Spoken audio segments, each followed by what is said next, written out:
Young lady there. She's here. Yeah. I just saw your father.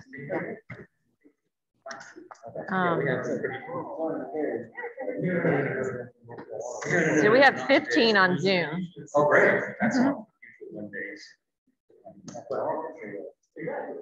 exactly where I always said that. But he doesn't. Does the handheld mic, does the walk around work? You'll go on the day. Yeah. Good, because I can't hear those. Oh, you have. I would like that. We got 16 on Zoom now. So people are coming in. Okay. Yeah. Yeah, we got we still have some more folks coming in. 2-minute warning. 2-minute warning. And now for a commercial.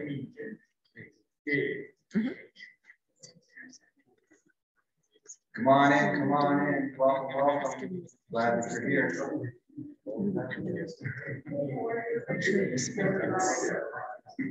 Well, I can send them into breakout rooms. I mean, I could try. Yeah. Sometimes people drop off and do that. I mean, it's up to you. It's your show.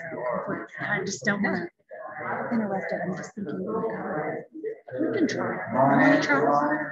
You want to give it a try? Yeah. And see what information we gather. If we don't gather good information or enough to take it to the next level, we can always do it again in January. Okay. You want to do that? I mean, we've got 18 now. A lot of people on Zoom. We'll do it. We'll do it.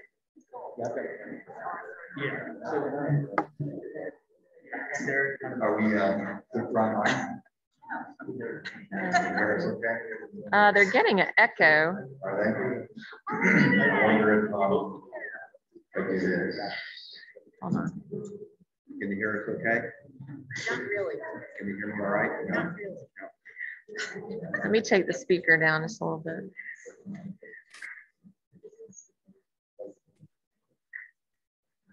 How does this work? Is that better? Yeah. Is that better for the folks on Zoom? They're saying better. Better, okay. And if the room stays quiet, it's better. Okay, great. Well, we're going to go ahead and get started, everybody. Welcome to the Greenville Homeless Alliance Stakeholder Meeting, also in partnership with the Upstate South Carolina Continuum of Care. My name is Bruce Forbes with SHARE. We're a nonprofit that has a variety of programs to help low-income and homeless families and individuals across Greenville, Anderson, Pickens, and Macomb counties. I am also president of the Upstate Continuum of Care Greenville chapter, vice president of the CoC's Advisory Council, and also a member of the GHA, the Greenville Homeless Alliance Steering Committee. So really, really pleased that you are all here today. And we have a lot of information to reveal to you today.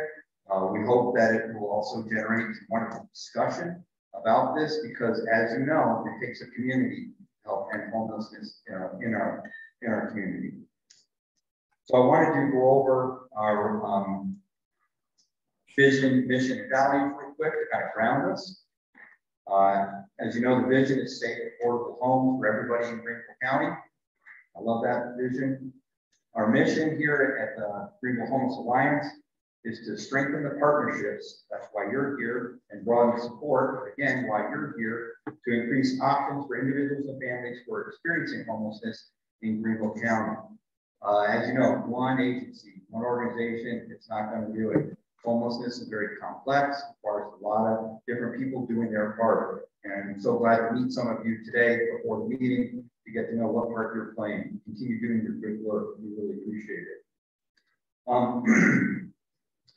So obviously we believe that the Greenville Homeless Alliance of Greenville County without homelessness, and where there are safe and affordable homes for everybody. The values of GHA are all about equity, integrity, inclusiveness, pragmatism, and courage. And that is done through a variety of committees, around educating, advocating, collaborating, and innovating with decision makers like yourself and policymakers. So our focus today is going to be on the 30% family median income. And that's a group of folks that are really underserved, not just here in Greenville, but all across the country. You know, the less income you have, the more difficult it is to find housing. Unfortunately, that's just a hard and fast reality.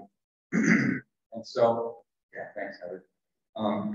There actually is nobody behind the screens there. So if I look over there, it's just kind of a spin. I don't know.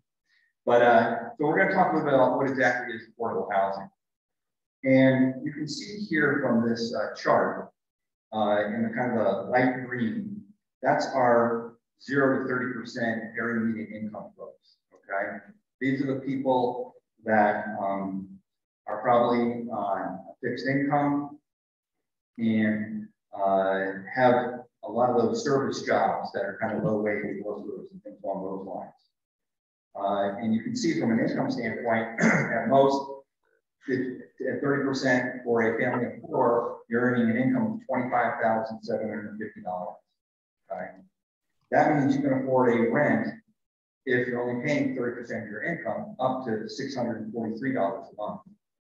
Now, hopefully all of you have been around here for the last several years. Rents have gone sky high, and you're not going to find a unit that's going to be affordable and safe and wonderful at $643 a month, unless you're getting some subsidized. The second group there is our 30 to 80% federal median income or family median income, and that gets you incomes anywhere between $25,000 and $57,000, for example. And you can afford rents there from $643 to $1,433. That's where a lot of the what we call fair market rent rates are for folks. And again, you've got some really important folks who are doing wonderful work in the community, working those jobs and earning those wages. And there you've got some tax credit properties, low income housing tax credit properties that are coming up in our community that are providing rents that are for that kind of income range.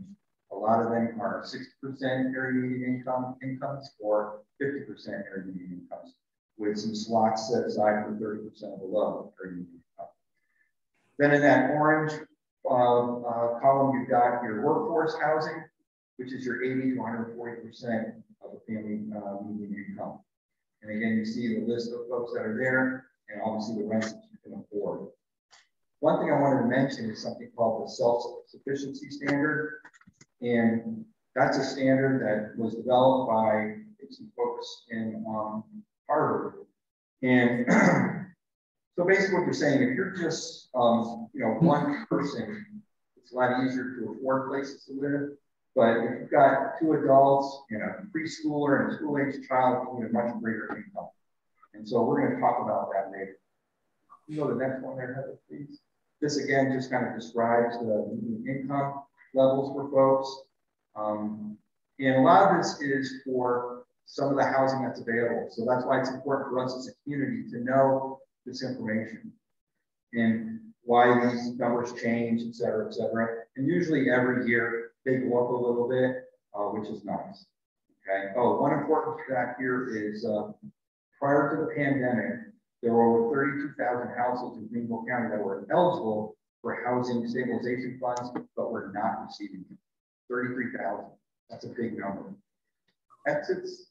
So here we're seeing that what we want to do is create a Greenville that is affordable for everybody. That's including homeowners. So if you have a mortgage and you're paying more than 30% of your income towards the mortgage, technically it's not that affordable for you. But hopefully you're able to pay that. And we need different types of housing for different types of folks at different income levels. And finally, I want to get to the next slide here, which is really what we're really talking about here.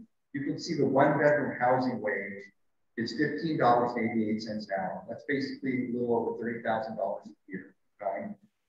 The number that really jumps out at me is that 288,850 jobs in Greenville County fall below the 1-bedroom housing wage. That means we've got people with kids that need more than just one bedroom, earning a wage that's simply just not enough. And these are some of the really, really important folks that are providing those services. You know, if all those folks decide to leave and go to Myrtle Beach for a week, you know, what do you think would happen to our community? Well, we'll basically shut down. But if all the CEOs and executive directors left for another week, what do you think would happen? Well, some big decisions just wouldn't be made for that week. That's all. So I'm asking you, you know, who's more valuable? And the bottom line, that's a crummy question because both are really valuable. But what we want to do is create a Greenville where both are valued. And so that's what I want to see for us. And that's what the mission here for the Greenville Homeless Alliance and Continuing Care, and all of you are here.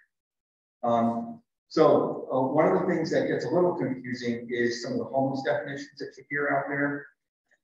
So you can see that families and individuals who lack a fixed, regular, and adequate lifetime residence is one definition of homelessness.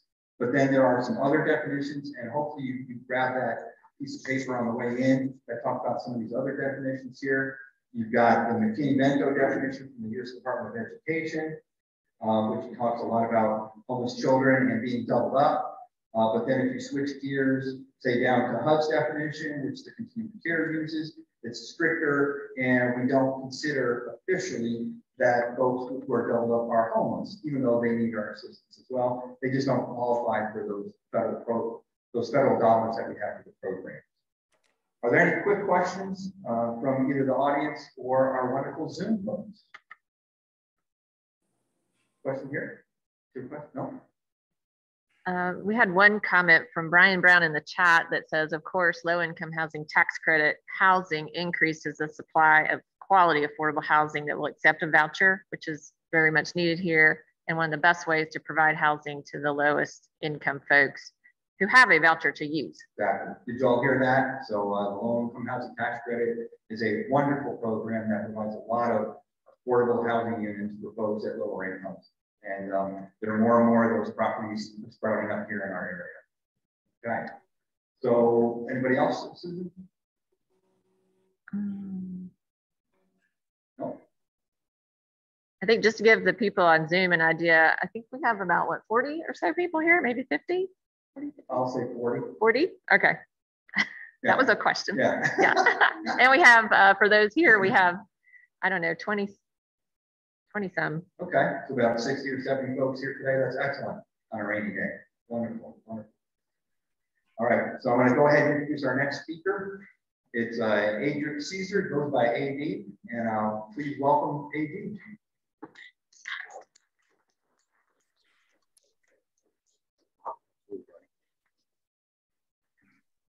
I will acknowledge that there is a wizard behind the curtain here. And I have a timer just in case I don't get zapped here in 10 minutes. Yes, my name is AD. I'm a regional manager for Elite Integrated Therapy Centers. So I have a background in healthcare, 20+ years of being a licensed therapist. So part of my lens for looking at some of the challenges that we have with 30% and income is from a healthcare lens. So I've warned you of that already. But I also am the executive director of a for-profit group called the Good Shepherd's House. And we focus on shared housing. And we like to say that we have a specialty in shared housing, but our passion is helping people be rebuilt and restored. And so today I would like to share a few things with you about what we're doing in this space from a private standpoint. This is our secret sign. I'm going to pull my ear and she's going to advance. Oh, okay. So one of the things I keep hearing about situation that we're in is that there is an affordable housing crisis. And in healthcare, when we consider crisis, it's a moment where there's intense difficulty and there's a decision that has to be made. And it's usually a life or death situation. And so when we say that there's an affordable housing crisis, do we really mean it? And are we really responding in a way that crisis is supposed to be responded to?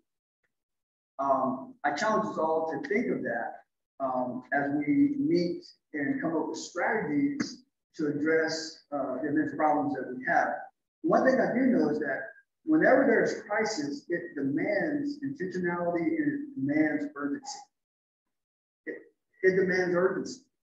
And if we're casually coming up with solutions, then I would challenge that we really are operating in a crisis. Next slide, please. There is already some wonderful things being done in this city. As we look at some of the innovations, we have the traditional transitional housing that we see being sponsored by Miracle Hill. We see Church Street Place, permanent supported housing by UHC, Parkins Ridge Apartments. That is a wonderful work that's being done. These are all strategies that will help alleviate some of the problems and challenges and barriers for this 30% group that we're targeting. What I want to present today, again, from my healthcare lens, is we need more nimble, scalable solutions. In my business, and in many of your businesses, when you're on the front lines, when you're having to tell someone that you do not have a bed, it's not a statistic, it's a person. That first slide is really dear to me because it shows a shepherd going at great lengths to recover just one sheep. Why? Because the sheep is valuable to them all. It's not enough to just have 99 safe and stable, but all are supposed to be safe and stable. So we look at housing as being the first pillar of health.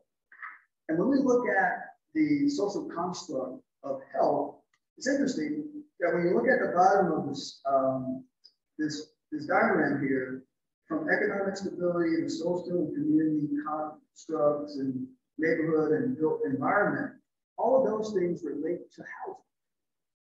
So 3/5 of the social construct of health is linked to housing. So today I'm going to talk to you a little bit more about how we have, I won't say we come up with, we borrow. I borrow from all of you. You don't know it. You all are operating in principles that help alleviate some of these concerns that we have for our community.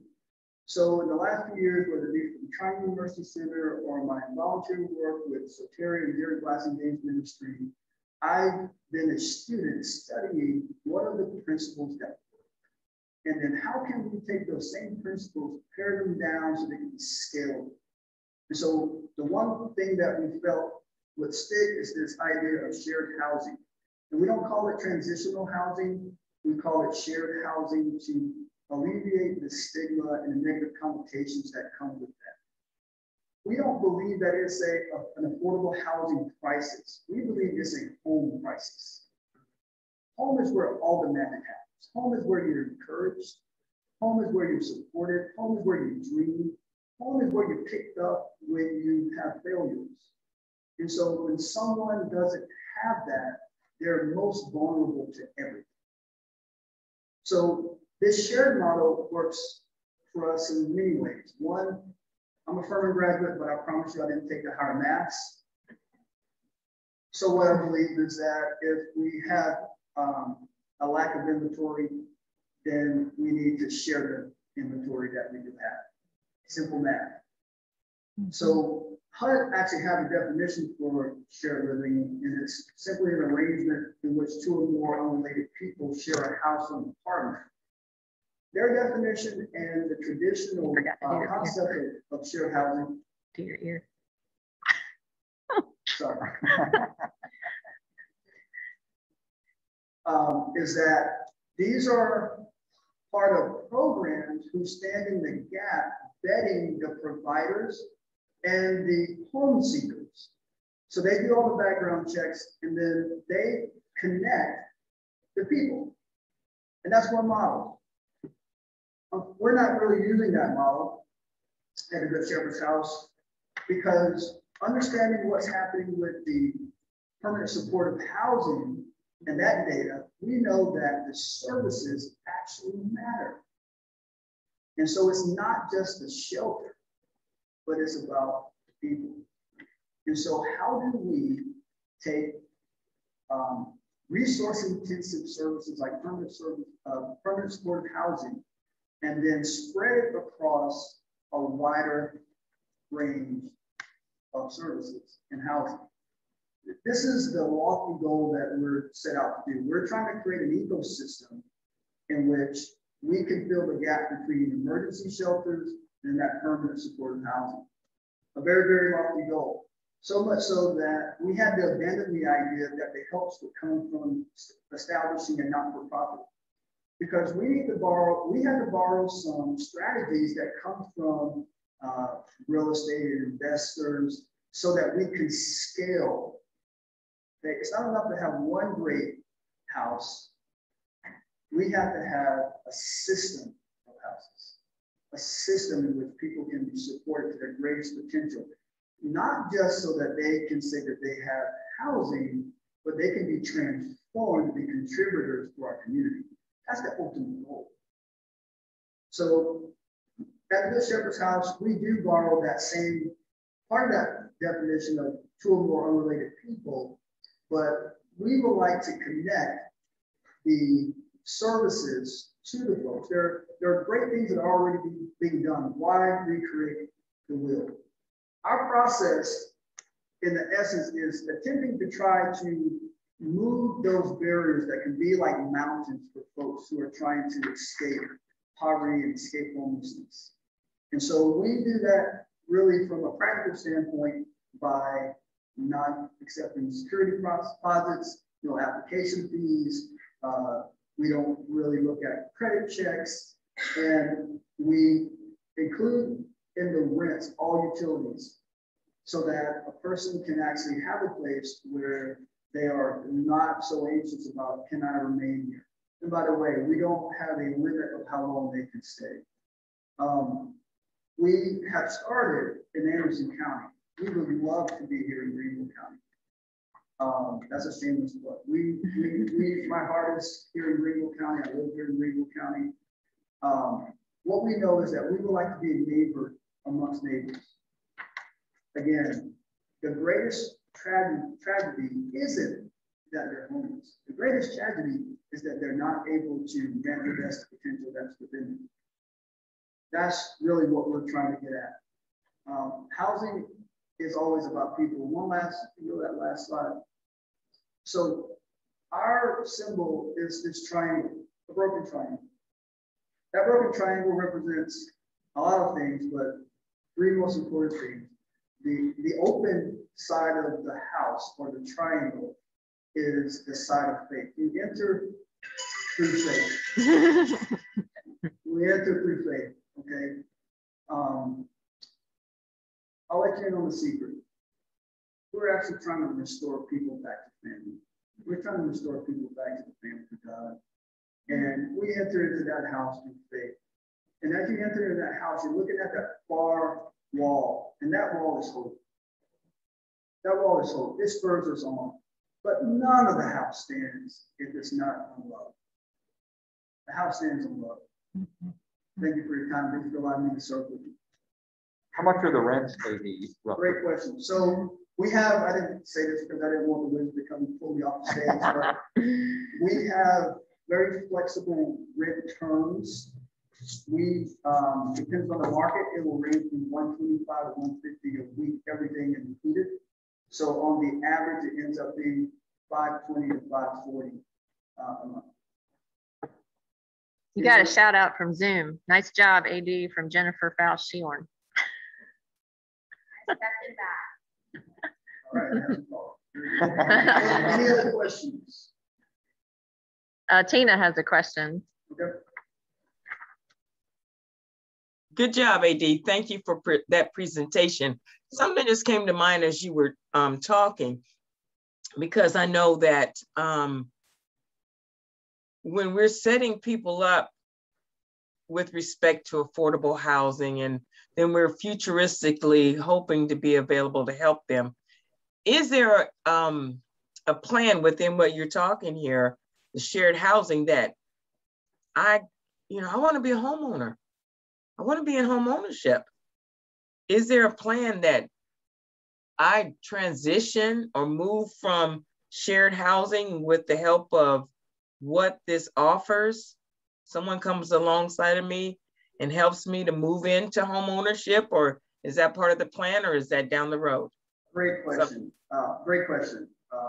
Absolutely. So we've been fortunate enough to have some great partners. Many of you have already contributed to what we're doing. And what we are is really, if you're going to look at the type of housing and levels, if we're going to use a level system, we'll say that emergency housing, the rescue mission, Salvation Army, that is like level 1. Okay, and then if we're going to look at some of the recovery and behavioral health inpatient systems, that's maybe levels 2s and 3s. We're not that. We're more 4 and 5. There's some level of stability, yet there is still a need for those individuals to have some support for a period of time. And what we're doing is taking intake and assessments of, well, what are the things that are actually necessary to need to be put in place so they can be successful moving forward. What we do is help restore, train, release, follow up, so they can get to the next step. If that is home ownership, then my job, again, using a healthcare lens, is to make sure they get connected to the right referral system, referral source, so that they can move into that next space for their lives. I hope that answered your question. She's saying yes. Thank you, AD. Thank you.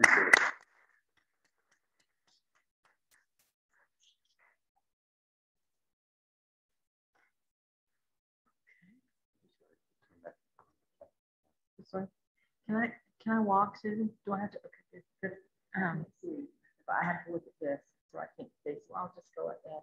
So Yeah, I can still see you in the camera right there. Okay. Okay. So my name is Lauren Crow. I serve on the Greenville Homeless Alliance Steering Committee, as well as the chair of the Upstate Continuum of Care. And I've been charged today to talk a little bit about public dollars used to develop housing. And so you'll see that in this first slide, about 90% of all affordable housing, when we talk about low-income housing, is sourced through one of these, one or more, or a combination of these vehicles. And so low-income housing tax credits, the way that South Carolina gets those funds, we get those through the South Carolina Housing and Finance Agency in Columbia. And as a matter of fact, we get all 3 of these funds generally from South Carolina Housing. So National Housing Trust Fund funding and Small Rural Development Program funding, which, by the way, will provided the most funding for Church Street Place. And so if you just think about the amount of money that comes in this community and into our state, it's significant. So why don't we have enough? Why don't we have enough? Well, we don't have enough for a lot of reasons. One is because the process to access these dollars is not easy. It's a difficult process, and it's a waiting game. It takes time, and over a year or 2 or 3, you may get to the other side of being able to put a shovel in the ground. And that's just the truth. But I'm saying, without this, we wouldn't have a lot of the housing that we have now. It just takes a long time. And so for LIHTC dollars or low-income housing tax credit dollars, new construction is great, and we can acquire property, we can rehab property, but it also pays for operational and support services, which is huge. That's a huge component of low-income tax credit housing dollars. And then the National Housing Trust Fund is sort of more open, but it pays more for multifamily construction or rehab of rental use, individual rental units, as well as as multifamily. Then small rental development dollars is the very first year when we applied for Church Street Place is the very first year that they are providing dollars for permanent supportive housing. So that's a new thing. So Church Street Place will be out the gate for this program. So we want to do it well so that they'll provide more dollars toward that effort. And then community development block grant funds, those are awarded to state and county and city municipalities. And in 2021, you see that we received about $20 million. And that's a lot considering, you know, we normally don't receive that kind of money, but with COVID funding and all that's coming in from the federal government, we have a great opportunity to leverage these dollars. I know that the housing fund is working very hard to leverage a lot of these dollars and getting them into our community. And so you'll see some work behind that. And then home funds, that's awarded to state, county, and city as well. 2021, the award was about $12.5 million. And we'll see that those dollars will be used for acquisition, for home buyer assistance, homeowner rehab, multifamily rental rehab, and then new construction. And so not only do we have federal dollars that provide 90% of the affordable units for low-income families and individuals, we also have supportive housing programs and services. The CoC, which is the organization that I chair for 13 counties in the upstate, the Department of Housing and Urban Development provides $3.2 million for our 13 counties. You'll be surprised to know that about $2 million of that just stays in Greenville County. A lot of that reason is because we pilot many programs here so that they go out into other communities around our CoC. So you'll see most of our programming start right here in Greenville County. And then those dollars provide permanent supportive housing, as AD was talking about, transitional housing and permanent supportive housing, and rapid rehousing. Sorry, one quick question that's coming over Zoom. Could you just give a very quick update on where Church Street Place stands? Oh, sure, yeah. And what is it? So, Church Street Place is 36 units of permanent supportive housing, very much like Reedy Place. And we have touted Reedy Place so much that I don't know that I need to explain what Reedy Place is, but it is units that are provided for folks who have a chronic and severe mental illness and experience chronic homelessness. And so Reedy Place is 23 units, and Church Street Place will be 36 units in the Poe Mill area that provides the same type of housing. And so the question was, where is Church Street now? So remember those hoops I was talking about? Here's where we are. So when COVID hit, we were approved for the funding and still approved for the funding, but when COVID hit, South Carolina Housing took a pivot and started providing all this funding, state and federal funding flowing through them for rental utilities assistance. So that stopped everything else in its tracks because that was crisis. So that was what had to be done. So right now we have submitted all the plans and everything to SC Housing. We've jumped through all the hoops. We're literally just waiting on them to give us the schedule for implementation and putting this shovel in the ground. So we are being told that by November we'll have that schedule, and so hopefully we'll get ahead of the game and get something, a shovel in the ground by the end of quarter or first of 2022 quarter. Okay, so back to our supportive housing. We also have CoC ESG funding. That's for emergency shelter more than anything else. That really deals with emergency, folks who are experiencing homelessness, literal homelessness, and how our system can address and promote getting those folks off the street and into shelter or rapid rehousing services. Home funds, those are awarded through the state and the county. We got about $12.5 million again for rental assistance. And then housing voucher program, we got 54 vouchers in Greenville County. We've gotten those vouchers out on the street. The problem is people don't want to rent to our voucher holders. So if you know landlords or if you are familiar and can advocate for these vouchers to be accepted, please do that. Because we have families who are ready, but they don't have a home. They don't have a place to go. They don't have, no one's taking the voucher. And then CSBG funds, that's community service block grant funds, and that comes through our community action agencies like SHARE, and Bruce was just Bruce runs that program, and that's about $1.7 million locally. So we do get a lot of funding in the community, both state, local, and federal funding to address homelessness, but it's just not enough. It's just not enough. There's a lot of this funding going towards maintenance, keeping up with the supported housing that already exists, or I know developing Church Street is an example of a new endeavor, but are there other endeavors this money is going towards? Repeat the question so Zoom can hear.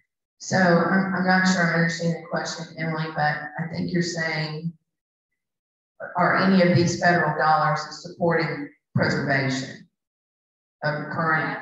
Yes, and preservation, and then also are they pretty new supported housing options like purchasing land or things like that? Well, you know, I don't think that the purchase of land and those kind of things can be done with supported housing programs and services dollars. Now, if you go back to the other slide where we were talking about housing development, all of that is on the table. Acquisition for land and building, rehabbing, all of that is on the table with those dollars, just depending on what the source is and where it comes through. Tammy is asking if you might just kind of connect with the Home Again program and with Greenville Housing Fund and how that maybe is filling some local dollars, a gap. Her question, her question is, will Lorraine share more information on Home Again effort with Greenville Housing Fund?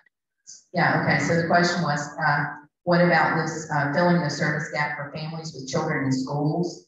And we, in partnership with the Greenville Housing Fund and TD Bank and United Way, we created a program together to address families who were with children who were living in hotels. We discovered during COVID that there are a lot of families that are with children in schools living in hotels. And so a lot of the barriers that come with that, which includes, you know, evictions or bad credit or debt, those things that really keep people from being housed, how can we overcome that?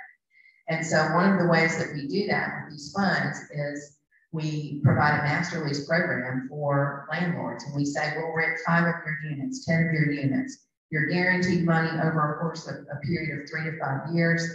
We will be responsible for putting people in the units. We'll be responsible for managing their case management. We'll be responsible for moving people in and out. And we'll also give you a stipend and a landlord insurance fund that will help rehab the unit should something happen.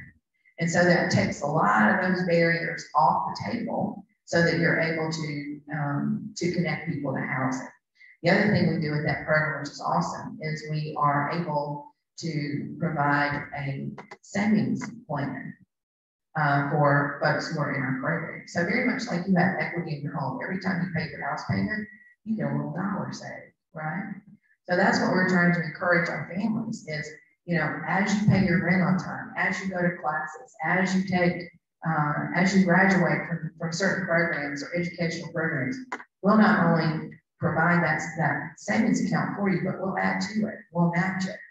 And so by the time you end up with a 3 to 5 year program, then you have a nest egg of savings to move on to something else.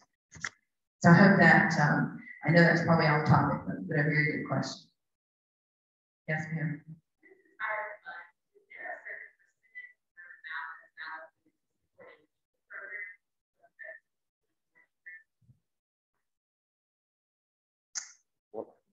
I didn't hear. I'm sorry. I can't.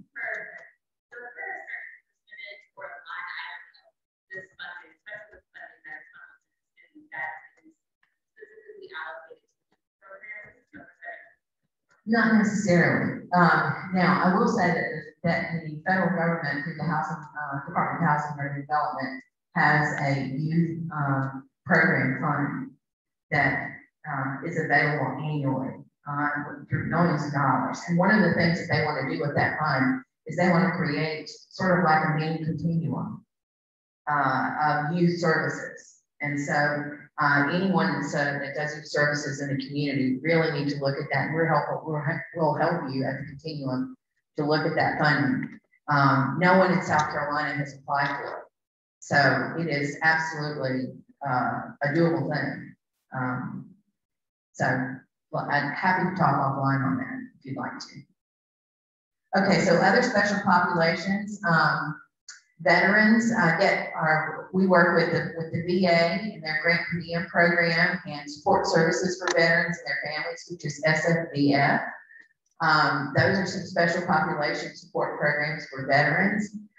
Victims of domestic violence, the Violence Against Women, and the Victims of Crime Act. We get about $32 million in this community in 2021 for domestic violence. In elderly, UHC manages about 275 units of 202, which is housing for folks who are low income with disabilities and they're elderly. Disabled folks, we have about 122 units of 811 housing, which is families who have one or more persons in their household who are disabled. And then the McKinney-Vento program for children in schools experiencing homelessness. That's a whole system of support for children in schools. And then the Department of Mental Health's PAC program, they provide assistance to persons living with mental illness and experiencing homelessness. We have a great PAC program here. So now we're going to talk a little bit about some of the gaps in services. So we talked about home again, it's a huge gap. And children in schools with the McKinney-Vento program are served. But it's those parents that are having to move them around, and how do we get those supported? So that's the home again program. But with this program, we also realized earlier in working with Ryan and the shelters, as well as Salvation Army and Trained Nurses Center, we asked early on in the pandemic, what can we do what gaps are we not seeing that we can handle? And we can request funding for. So the overwhelming majority of our service providers said, we have to have a quarantine shelter. We really need that shelter. So we went about getting the money, $157,000 in startup funds from the Greenville County. And then we utilized about $1.3 million of state emergency solutions grant funding to create the quarantine shelter. And that's a photograph of it. There are 16 beds in the quarantine shelter. And we've served probably 145 people in that shelter over the course of a year. So we've also, we've sort of split that model, because for about 3 months, we didn't have very many people in the program. So like, well, what do we do? We're not going to sit here and waste this funds. What can we do? So we developed a program called the NTR. Thank you, Mary Kay, for the name. It's a 30, 60, 90-day program. It was established in June of 2021. So coinciding with the quarantine shelter, we expanded it to single room quarters. And we targeted folks who were on the street in downtown Greenville who were suffering with mental illness and co-occurring conditions, substance abuse, that would not go to shelter. They just either for whatever reason could not go, there were barriers, or they just felt like shelter services wasn't for them. So many folks who experience mental illness can't be in congregate settings. It's just too much for them. And so being able to provide a one bedroom or a one room, a one room unit for them to literally get better, create a plan for them and allow them to get settled and come into a routine. We've treated now we have 8 folks in our services in this program, and 2 of them have graduated 60 days from the Phoenix Center. 2 more are scheduled to do that. 1 we're connected back to family after the 90-day program, so it's working. And so we're very pleased to be able to provide those services. We also have an outreach program downtown Greenville. We have 2 peer support specialists that are on the street every day, Monday through Friday. We're working to expand that program to weekends, but they work very closely with the coffee club, and the point is to get these folks off the street and into services. Here are our biggest challenges. Lack of housing, everybody knows it. More access to low barrier and no barrier shelter, and reaching those with severe mental illness is a challenge. Housing those with criminal records, and having enough trained staff to cover street outreach nights and weekends. Those are some of our challenges for street outreach and housing people with severe needs. Oh, who's here that can say what the coffee club is? Well, if I don't say it right, you correct me when you get up here. So the Coffee Club is a great group of service providers from every realm, from the Salvation Army all the way to mental health to shelter, physical health. And so they all get together once a week on Monday, and they literally case conference people who are living on the street. And they say, can you provide shelter? Can you provide food? Can you provide health care? And they all get on the same page with the treatment plan for individuals, and it works. Short answer. And we have Tina raised her hand. Who? Tina, who's on Zoom, Tina Harris with Favor. Okay.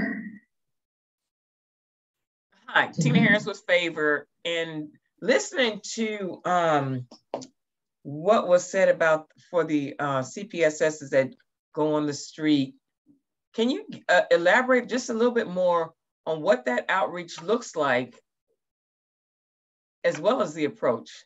That sounds real interesting to me. Repeat the question. So she's asking what peer support specialists do out on the street. The very first thing they do is make relationships. That's it. They literally just say, I'm a friend with a bottle of water and a package of crackers. Let's talk about where you want to go tomorrow. Let's talk about what you want to do today. You want to go to, what is your plan? Can I help you with your plan? It's not leading them, it's walking alongside them. Sometimes it takes weeks, sometimes it takes months, sometimes it takes years. But the goal is not to move them in a way that you want them to move, but move them in a direction that they want to go. Hope that helps. And a comment from Brian Brown in the chat to thank you for your great work in the community, and they're proud to be a partner. Oh, thank you, Brian. Yeah. Love you too. Give me the $20 after you. All right. It goes towards housing. Yes. Where did these go out and oh yeah. so very good. I do that myself on the weekend. That's one of the things that homeless people that said that they don't have any resources other than what we provide. And so I'm just trying to find out where they go. They need to know where some more people are at. Absolutely. Well, you know, the Coffee Club also does, they do a lot of outreach in the community encampments. There's probably, what, and Robin may be here, there may be about 15 folks that, you know, that really do outreach all over the county. Now, our peer support specialists, it's a pilot program, so they are in the city of Greenville and within a mile radius outside the city. Mm-hmm. The people that we go to are asking for this kind of help. Mm-hmm. We're giving it to them the best we can. Yes. But I don't know where they're going. So in case I can tell them where there's more. Perfect. There's a lot of people out there that want to help. So there's really right. Well, I tell you what, I'll after we get offline here, when you and I get together, or Bruce or one of us, and we'll get some exchange some information, and we'll get them connected. How about that? Good. Hi, I'm Laura Redden. I'm here today representing the interim CEO for the Endless Spirit Project. And I had two questions. One, how can I make sure we're in a transition moving from a volunteer-led completely to a sustainable organization? So one, making sure that any organization that's here or is part of the club or whatnot has access individuals? And two, is there federal or state funding specifically for menstrual violence for this population that we can talk about offline? You know, I'm really quick to say I don't know if I don't know, but I have no idea. That's great. Well, so right. Perhaps look into it. Yeah. If we could work together. Yeah. We're getting out school age to all the schools that will accept them in South Carolina. And with the whole transition, I think there may perhaps have been agencies that were being served and are not being served. So we want to make sure.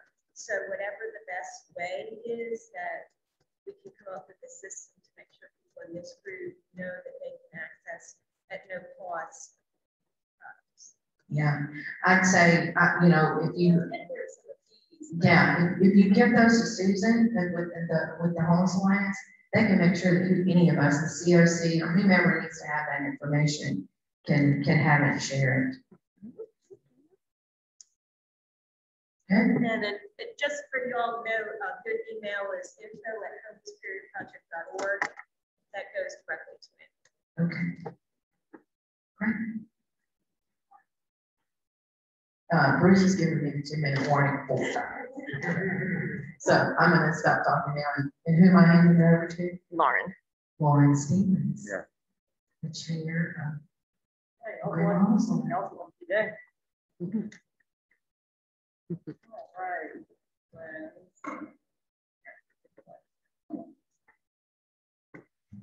All right, can everybody hear me okay? Probably better now.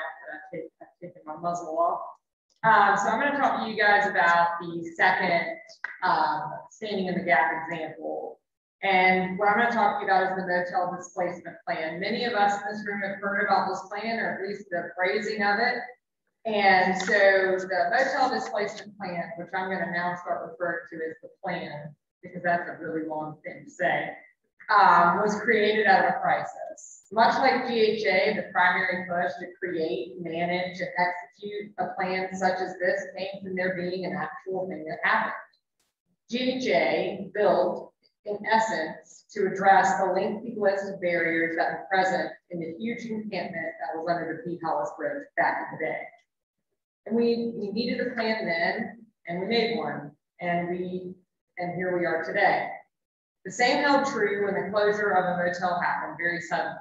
And after that, we knew we needed a plan then too. I like to tell folks that a lot of my job is reactive while working to make it proactive. But you first have to try, then you have to try again, and then again. And so persistence really is key to success in this line of work. But when given the choice to be proactive or reactive, I always choose the path with the plan where I can see where I'm going. The motel displacement plan, took an issue that was specific to a group of folks who were living in the hotels down by the 85 corridor and took a hard look at what are the missing pieces. And what we found was that many of the pieces were not missing. They just were not known well. Collaboration is the cornerstone to progress. Progress, however, is a big wheel, turns real slow. What we have seen since the creation of the plan and then the utilization of the plan was that there is work that has to be done after the use of the plan. Since January, the work that has happened, much of which I cannot take any credit for, has shown us that the plan is not static, rather dynamic. It truly is collaborative. Collaboration is the foundation. It is the action that's taken. It is the ability to critically look at what the peaks and valleys of every single tribe revealed and the willingness to bend and adapt. An alliance is collaboration. It is the acknowledgement that doing this work is not something any single person or organization is capable of doing themselves. What we saw at the motel in January was incredible. We walked into a world, while known to us in this industry, often remains unknown to many members of our community. Knowing the bits and pieces is simply not knowing the whole picture. But the folks that lived there had history, deep and often painful history with the larger system, and some of which had a painful history with the very system that we represented. There are people that go into those spaces daily and weekly, absent the crisis of the moment. these folks are doing life with people. For whatever reason they were there, for whatever their circumstances were, we knew that we had to make a plan so there could be some form of a response. To show up for someone is often the single greatest thing you can ever do. And also, we simply could not let 2018 happen again. The ability to collaborate and put the best folks in the best places. So the first thing is to innovate using the existing structures and systems to try and find a place where a tweak here or a tweak there could help a person stand back up. 2 is to advocate for the acknowledgement of the housing gap that we have here in Greenville. Number 3 is to educate this community on that community, bringing to life in the realization that this is our community that has had to make living in a rundown hotel normal. They've had to accept that that is normal in the sum of their greatest efforts. Their normal having been born due to the absence of another choice.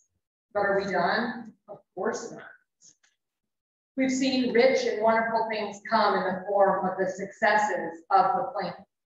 We've come to realize that there are places to grow, to collaborate, to innovate, to continue to educate, and of course, advocate. Because there are still dozens of hotels just like the one that closed. There are hundreds of people in addition to the hundreds of folks in our shelters that desperately need this collaborative work to continue. It is the essence of the whole idea behind GHA, the recognition of the system, the adaptation of pieces of that system, letting go of the rigidity of history of how the system works, and standing fully within that gap, letting partners partner together to impact those lives that we are all here because we are called to serve them. This work is not finished. There were children loading on the school buses from hotels this morning, just as they were loading on the 3 different school buses at the Salvation Army today. If we collectively are not okay with this being our reality, then let us collectively work to achieve its complete elimination. Amen, sis.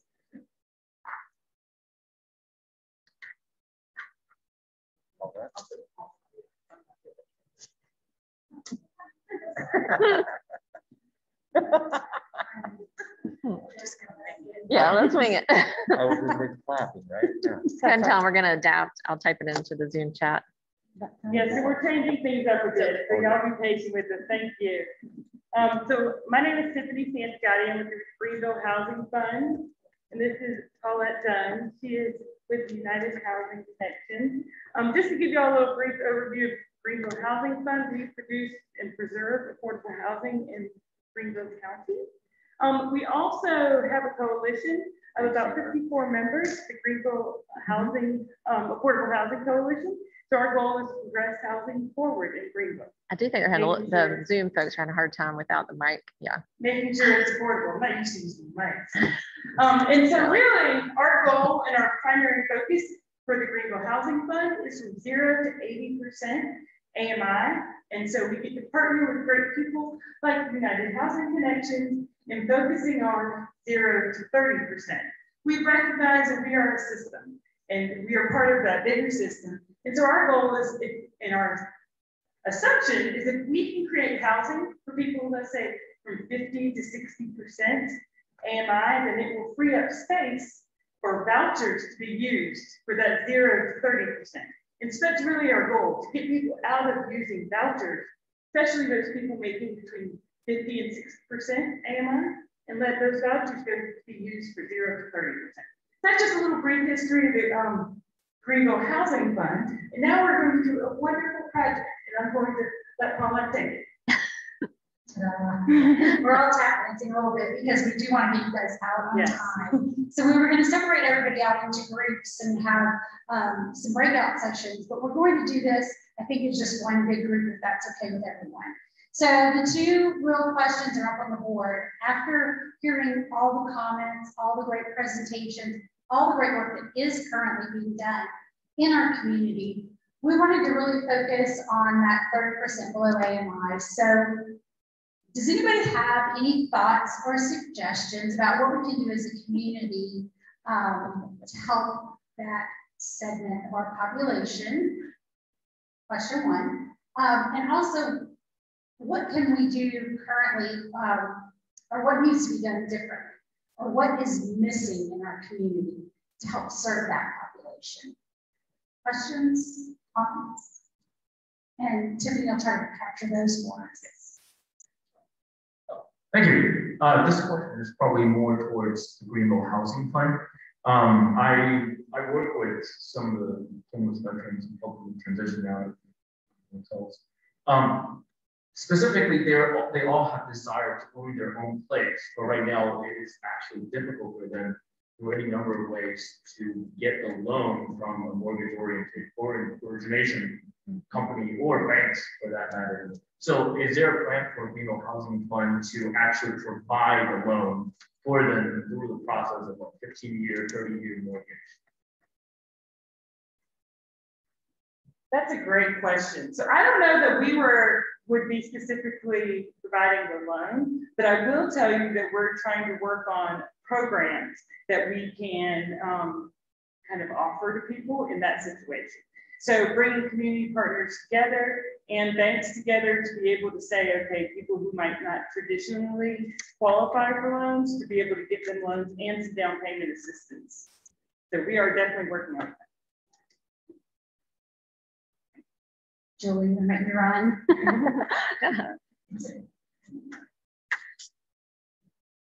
Hey, I'm Julie Meredith with Safe Harbor, and you know, just in reflection to that first question of what else can be done, one thing that comes to mind to me is really the need to engage the private sector a bit more, and specifically landlords. It strikes me, and definitely today was not the first time I've heard this, that we have emergency housing vouchers in our community that people cannot use because there are not landlords who will rent to them. We can say in general, we need more housing choice vouchers, we need more support in that area from the housing authority perhaps, but the roadblocks are there. And I recognize it's not just landlords only, but of course, recognizing how many barriers our clients are facing, whether it be past evictions, credit issues, debt that is carried with them just as much as any criminal records and other things that might be a barrier as well. And recognizing, I can't say I have the solution for that, whether that looks like legislation, more ways to hold landlords accountable, but also recognizing what a roadblock that is. They're not saying they can't. For those of us who are trying to serve communities who are in that 30% below, but especially for them.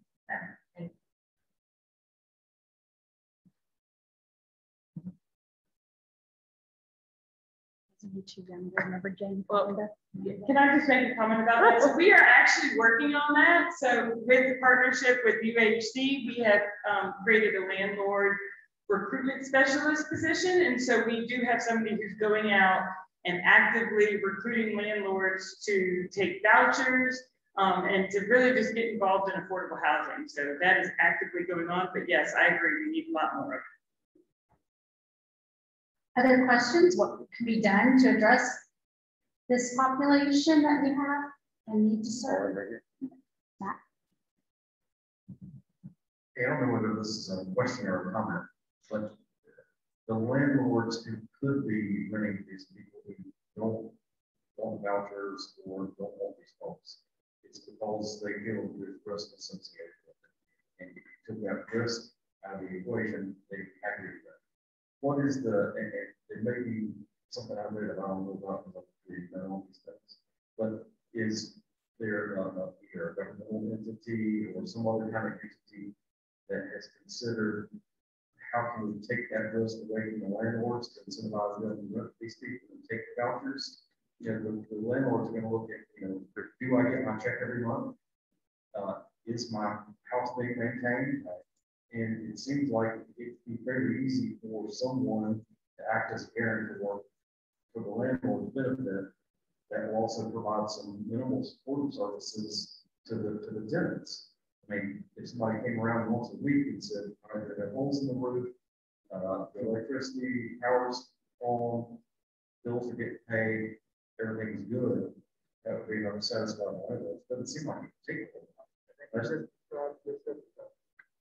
Is that good Shepherd's house? Okay, well, thanks. You definitely should come to great. There is a comment from Brian in the chat. So Brian says, what is missing is sufficient rental assistance so that those with little or no income can afford housing. Supportive housing absolutely requires rental assistance. Sorry, I'm trying to get to the rest of his comment. Okay, there. Okay, and then supportive housing absolutely requires rental assistance to successfully operate over time and be sustainable. Brian, do you want to unmute and say anything else? No, that was it. And then just, I think the tax credit program and the voucher program are great examples of private-public partnerships. I think Tina has a comment. If we can weave that in at some point. Hi.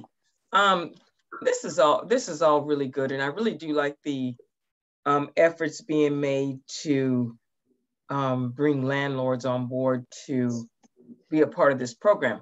My question is, as I leave these meetings with such hope and such vigor to get this information to, the people that I work with on the street and in the community. And one of the things I do know is that we got to do a better job as community partners to make this information available to those that need it, right? And then to the point of being able to share this information with the people that would benefit from what we're doing. When they leave me and they go to apply, it seems like they always come back with there's a barrier, or there's something that is harder than what I told them. So I think we got to do a better job of getting this to those that will benefit from it. And I think that's a lot of the work that GHA does now, is to help inform and educate the public. There's a lot of stuff to learn and know. And they're part of the collaborative work group that I sit on. That's part of our job right now, is trying to figure out what ways we can disseminate information better. So I think there's efforts towards that, I would say. And you have some of the community navigators through the ARP funds, right? Yeah, definitely. We have that is happening right now also through community partnerships, really, with the American Rescue Plan funds. One of the things that was evident that we all needed was to have people in the communities talking about rental assistance, how to get it. And also there are a lot of community navigators. There are 9 who are working with us right now in collaboration with the landlord recruitment specialists. We're going out to districts. There are 6 districts identified by the Urban Institute. And so we are specifically targeting being in those communities 4 days a week to educate the community on where the rental assistance is available, and also educating landlords that rental assistance is available. So we are out there now doing that work, and I will tell you it is working, because people who were eligible for funding phase that started earlier this year are now coming to us, and they are telling us we didn't know about this assistance in the first round. So now they are able to get it. And then also a lot of the barriers were things like not knowing how to fill out the application on the website, or not having access to the web to be able to do so. So we are able to be on site. We have iPads on site with 2 community intake specialists who are helping people fill out the application, collect documentation right there on the spot. So we know that it's working. We're getting probably anywhere from 20 to 40 applications every time we go out And we're going out, like I said, 4 days a week. So do the math. There's a lot of good things that are happening, and we're recognizing that and hopefully making more happen as we go. Yeah, I'll just comment and say that, you know, for the CoC, one of the things that we're working towards, and we want to work with everyone, Greenville Housing Fund and the Homeless Alliance, is to take the services to the people and not just provide a website or a you know, a link or you got to call 50 numbers before you talk to the right person. You know, we really have got to do a better job as service providers and getting to the people and not requiring them to find us. And so that's something that we're gonna really work on.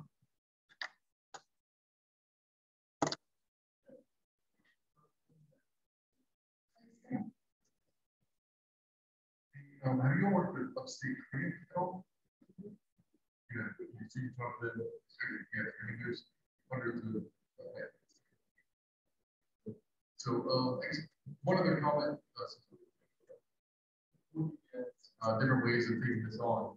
I was adding up all the incentives that we have from the different groups and programs. It's about $80 million. $80 million, I think, if you pulled it together and wanted to do housing, in my mind, this is a supply and demand. You don't have enough supply.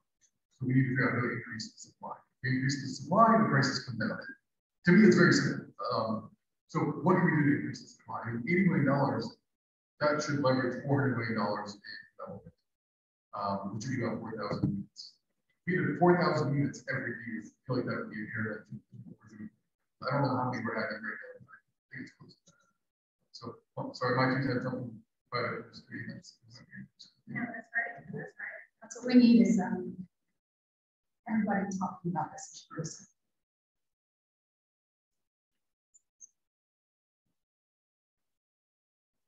And for the Spanish gospel holder, I used to work at most of the transition to higher education. I was very high confident that I had to be almost perfect for our people are. So we think about these individual skills at 80% below FMI.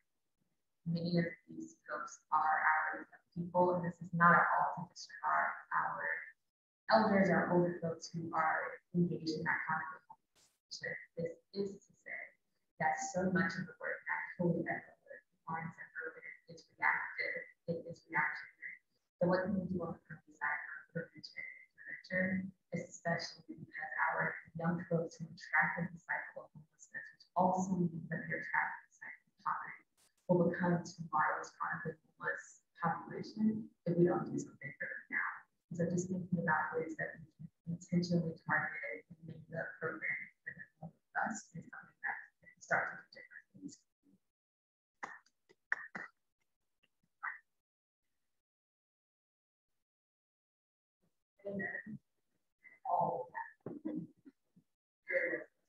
Hi, I'm new to the area, so forgive me if this is already happening, but I don't know if you're involving your Medicaid plans at all.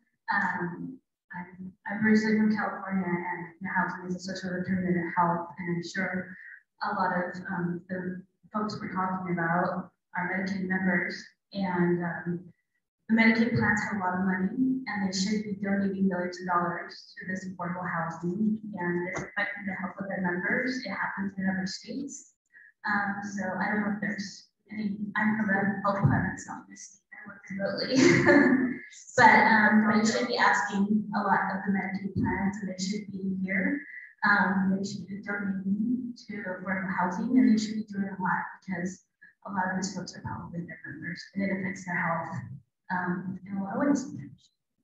South Carolina did expand Medicaid, and so it's hard to stop. This is kind of where that kind of goes to die a little bit here in South Carolina. We're trying. But there's some of those things. Yeah, but as far as the Medicaid contributions to the larger flow of the system, that's not really South Carolina thing to do, unfortunately. But you can't have that experience when you advocacy really very challenging.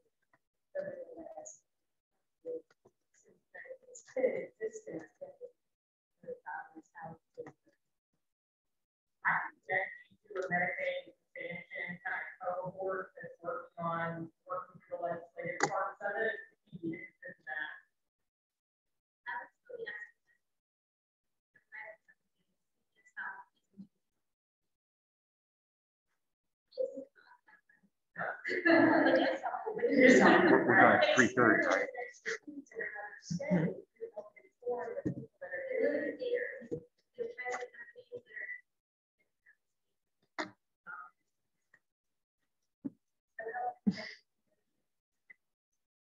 All right, we have 2 more minutes. Any other ideas or thoughts around what we need to do next? What our plan is, so you're aware, is we're going to compile all of this information, and when we reconvene in January for the next quarterly meeting, we will see what we can come up with, or maybe some decisions, directions, or next steps with some of your suggestions today. Anything else? Thank you. All right. Is that it? Yes. All right, Susan's gonna wrap us up. I'm gonna have to come back and try to get the.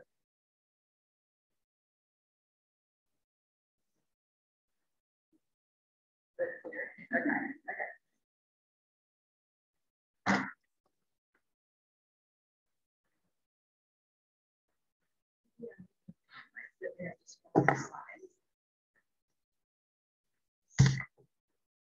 Hey, good afternoon, and thank you all so much for coming out on this rainy day and for everybody joining us over Zoom.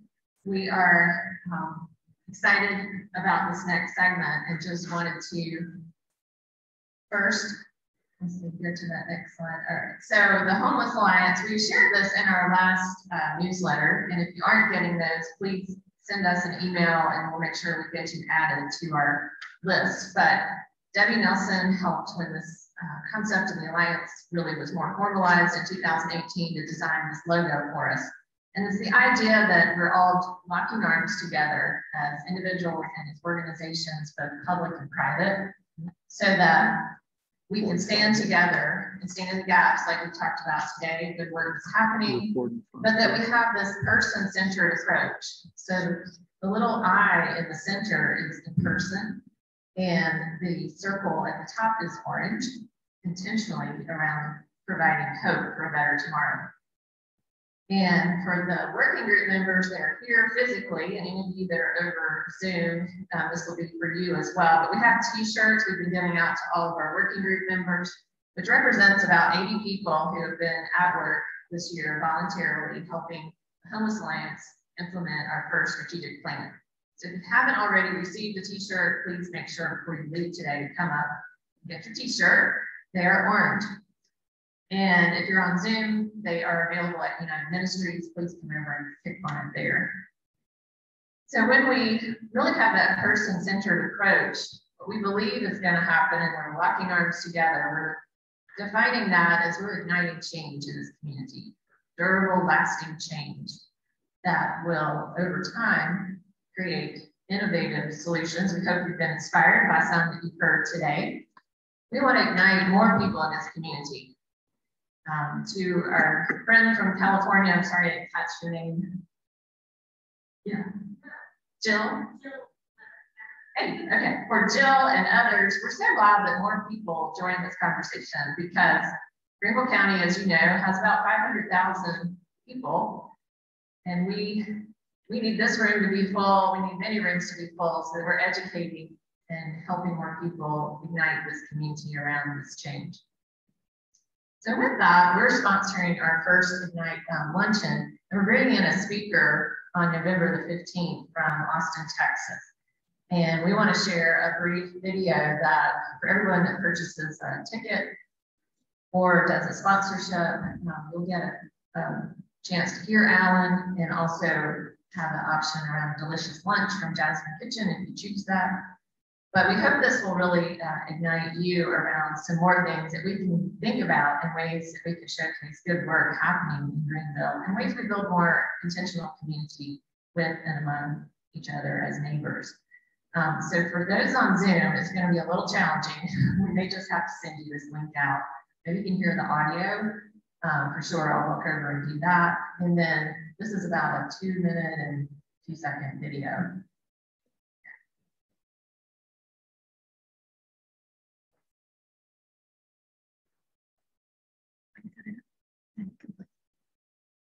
My life educated at dinner became homeless.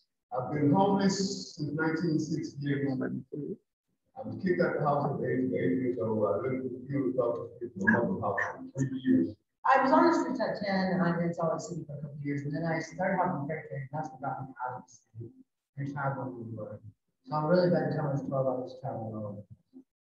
Our friends that live on the streets never laid in bed at night, dreaming about being home, smoking crack, living in places not considered habitable on human standards. They did not make that choice. But when you've been told all of your life it's for one glorious giant pile of food, and then we stuff you to the furthest fringes of society, there's not a human on the planet that would respond favorably to that kind of treatment. We believe that we've created a new movement called Community First. Community First Village is a 27-acre master plan designed specifically to lift the front components of off the streets of the Austin area into a place that they could call home, heal from the ravages of living on the streets, and rediscovering the purpose of their life, and then going out and beginning to care for others in the world. When I first pulled in on Hog Isle Road and I first seen the TPs and the vintage RVs, it was insane. Never seen anything like it. You know, where else are you gonna go? You're gonna see humongous TPs on the platform, a row of vintage RVs, and it being a bed and breakfast. And you pull on closer, you know, you get a bus stop in the neighborhood. And you go a little further and you got RVs, people living there, micro homes down on the lower side. It's just unbelievable. And then battling past by the gardens. I think the greatest achievement for the Community First Village is the philosophy itself. What we believe is a new movement, a new understanding as to how valuable the community is. An understanding that says that housing will never solve homelessness, but community will. It's an understanding that we have to move from the transactional side of thinking that we can solve these giant human problems to a relational side that says it takes relationships. You and I, one-on-one, human to human, heart to heart, in order to really begin to move that meeting.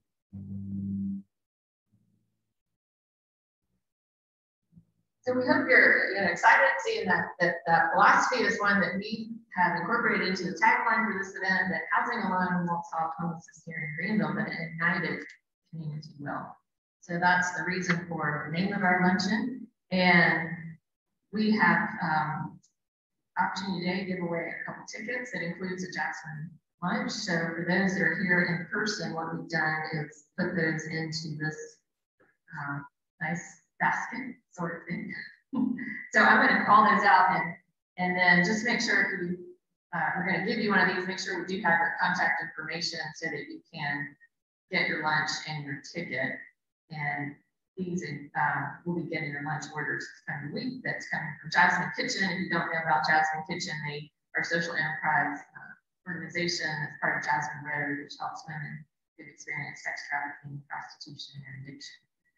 And we want to also thank Trying Mercy Center for making us aware of this speaker and this documentary. And so we'll be providing a full link to the documentary leading into when Alan Graham comes here on November the 15th.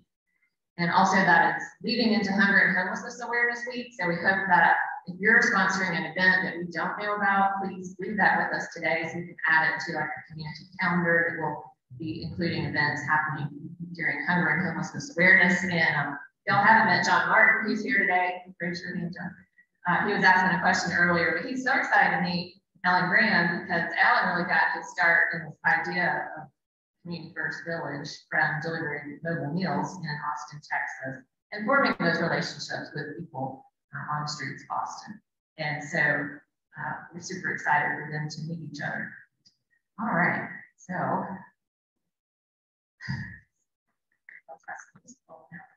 Oh, we got Deb Richardson Moore. Would you like a gold ticket? Well, we put everybody that's here in. Oh, okay. I'm sorry, she's not on the road with that. Well, we also have a copy of this book. Would you like a copy of this book? Sure. All right, we'll give you a copy of the book then. Okay. Bernard. Is Bernard still here, Kaya? Is he here? Bernard's not here. He's with Boston. Lori Robin.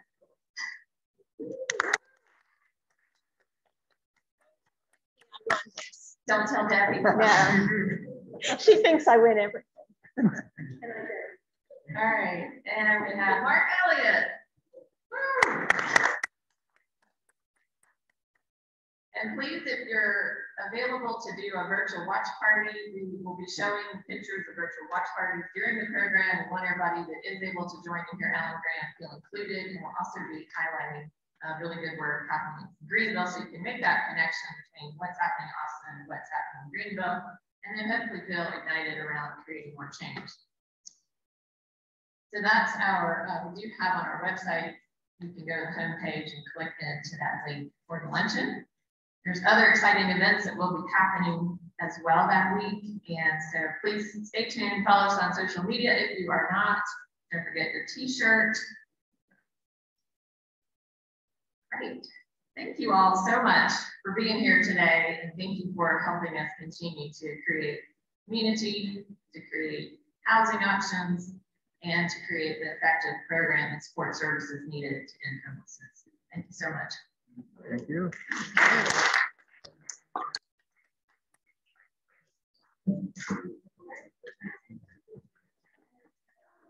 AD, nice to meet you, man. Yeah, let's bump into each other tomorrow, okay?